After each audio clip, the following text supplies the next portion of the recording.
अस्मिन् दिने करिष्यमाणे राष्ट्रीय सनातन धर्म शङ्खनाद महोत्सव वैभव महामङ्गलकर्मणि उद्दिश्य करिष्यमाणे ध्वजारोहण वैभव महामङ्गलकर्मणि अङ्गत्वेन ध्वजपटपूजा आराधनं यद्य करिष्ये इति संकल्प्य अक्षतानुत्तरतो निरस्य महागणपतये नमः प्रार्थना नमस्कारान् समर्पयामि।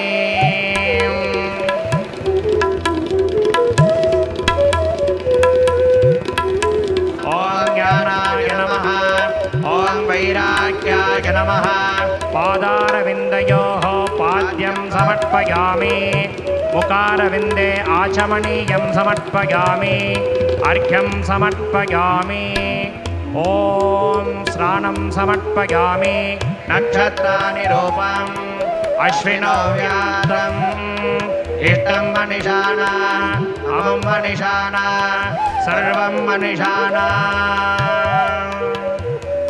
गन्धां धारयामि व्यर्थानं द्रगंहस्वमाक्वार्मित्रस्य त्वादक्षुषा प्रेक्षेणाभेर्मा संविक्थामाक्वाहिगुंसिषम् मानाहिगंसेज्जातवेदो कामश्वं पुरुषं जगते अभिभ्रदग्नागः श्रिया मा परिपादया मधुमानो वनस्पतिर्मधुमागमस्तु सूर्यः माध्वीर्गावो भवन्तु नः।